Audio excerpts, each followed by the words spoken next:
రాకాలోకంకి స్వాగతం. ఈ కంటెంట్ మీకు నచ్చినట్టయితే లైక్ చేయండి, మీ బంధుమిత్రులకి షేర్ చేయండి. ఇప్పటివరకు సబ్స్క్రైబ్ చేసుకోకపోతే సబ్స్క్రైబ్ బటన్ని నొక్కండి, అదేవిధంగా బెల్ ఐకాన్ని కూడా తప్పనిసరిగా నొక్కండి. మిత్రులారా, ప్రధానమంత్రి నరేంద్ర మోదీ ప్రస్తుతం అమెరికాలో ఉన్నారు.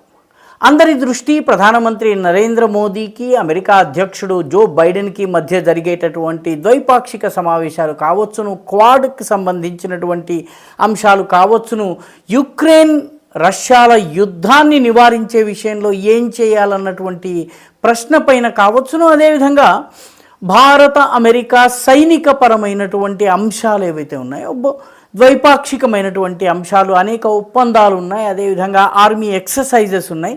వీటిపైన సర్వసాధారణ ప్రజానీకం యొక్క దృష్టి ఉంది.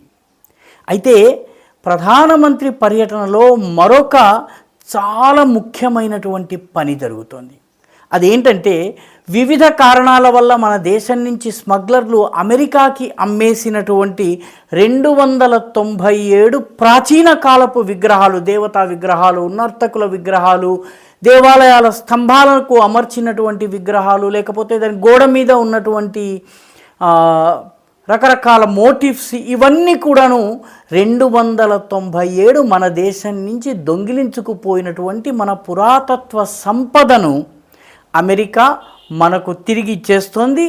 సాంకేతికంగా 1-2 విగ్రహాలని నరేంద్ర మోదీ ముందు పెట్టడం జరుగుతుంది. అది విల్మింగ్టన్, డెలవేర్లో జరుగుతోంది ఈ కార్యక్రమం. ఈ కార్యక్రమంలో భాగంగా గత 4000 సంవత్సరాల సుదీర్ఘ భారత చరిత్రలో ఉన్నటువంటి అనేక అంశాలను, అనేక శిల్పకళకు సంబంధించినటువంటి, మందిరాలకు సంబంధించి, స్థాపత్యాలకు సంబంధించి, ఏకంగా స్తంభాలు మన దేశం నుంచి స్మగ్లర్లు పంపడము, విదేశీయులు కొనుక్కోవడము, బ్రిటిషర్ల కాలంలో చాలామంది ఈ దేవాలయానికి సంబంధించిన కట్టడాలను, శిల్పాలను దోచుకుపోవడము, ఇంగ్లాండ్ నుంచి అవి రకరకాల మార్గాల్లో అమెరికా, ఆస్ట్రేలియా, యూరోప్లోని మిగతా మ్యూజియంలకు, వ్యక్తిగత కలెక్షన్లకు చేరడం జరుగుతుంది. ఈసారి మనకి ఉదాహరణకి 10 నుంచి 11వ శతాబ్దపు మధ్యలో అప్సర విగ్రహం ఉంది. అదేవిధంగా 15వ శతాబ్దానికి చెందినటువంటి జైన తీర్థంకరుడి విగ్రహం ఉంది.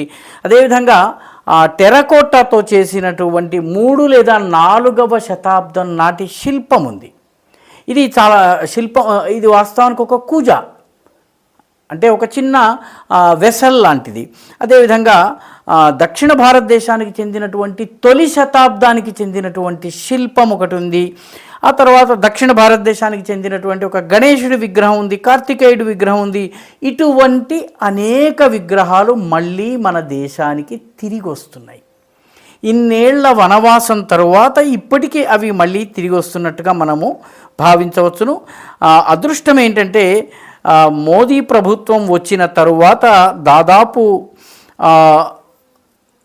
ఇప్పటి వరకు 640 ఇటువంటి ప్రాచీన శిల్పాలను మళ్ళీ మనం తెచ్చుకోగలిగాం. అంటే మన దేశ చరిత్రతోటి, మన స్థాపత్య కళతోటి, మన ఆర్కిటెక్చర్ తోటి, మన యొక్క ఘనమైనటువంటి గతానికి సంబంధించినవి ఇవన్నీ కూడా దేశ విదేశాల్లో పడున్నాయి. మన చరిత్ర వరకు చాలా మిస్సింగ్ లింక్స్ ఉండడానికి కారణం ఈ రకంగా దొంగతనానికి గురైనటువంటి స్మగ్లింగ్కు గురి కావడము అన్నది అందరికీ తెలిసిందే.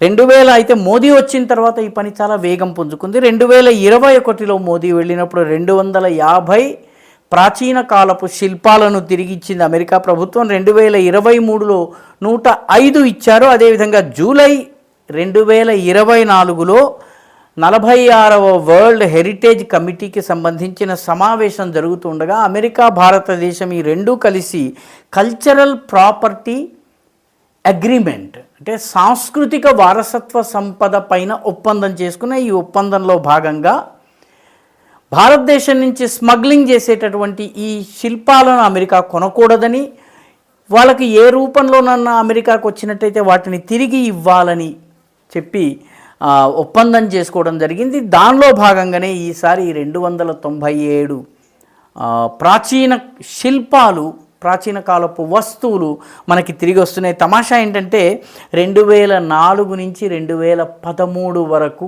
కాంగ్రెస్ పార్టీ, మన్మోహన్ సింగ్ అధికారం ఉన్నటువంటి కాంగ్రెస్ పార్టీ అధికారంలో ఉన్నప్పుడు ఈ మొత్తము 10 సంవత్సరాల కాలంలో మన దేశానికి అమెరికా నుంచి వచ్చినటువంటి ప్రాచీన శిల్పము ఒక్కటి మాత్రమే. మోదీ వచ్చిన తరువాత మన ఘనమైనటువంటి గతాన్ని ప్రస్తుత తరానికి, రాబోయే తరాలకు పరిచయం చేయాలి కాబట్టి వీటన్నిటిని తీసుకుని రావడం జరుగుతోంది. సరే, మిగతా ఒప్పందాలు ఇవన్నీ జరగాల్సినవి జరుగుతూ ఉంటాయి. దౌత్యపరంగా వాటి లాభాలు నష్టాలు ఇవన్నీ ఉంటాయి. కానీ మన చరిత్ర, మన వారసత్వ సంపద, ఘనమైనటువంటి మన గతము, దానికి సంబంధించిన విషయాలు కూడా నేటి తరము, భవిష్యత్ తరాలు తెలుసుకోవాల్సినటువంటి అవసరం ఉంది. ఆ దిశగా మోదీ ప్రభుత్వం ప్రయత్నం చేస్తోంది. మిగతా అంశాల గురించి అందరూ చర్చిస్తారు. కానీ ఈ 297 ఆర్టిఫాక్ట్స్ని తీసుకుని రావడము, ఇప్పటి వరకు 578 ప్రాచీన శిల్పాలను కేవలం అమెరికా నుంచే మనం తీసుకుని రాగలిగాము. ఇది నిజంగా చాలా గొప్ప విషయం. దీని గురించి పెద్దగా చర్చ జరగదు కాబట్టి ప్రత్యేకంగా ప్రస్తావించవలసి వచ్చింది. ఈ వీడియో మీకు నచ్చినట్టయితే లైక్ చేయండి, షేర్ చేయండి, ఈ ఛానల్కు సబ్స్క్రైబ్ చేయండి. మీ అభిప్రాయాన్ని కమెంట్ల రూపంలో తప్పనిసరిగా పంపించండి.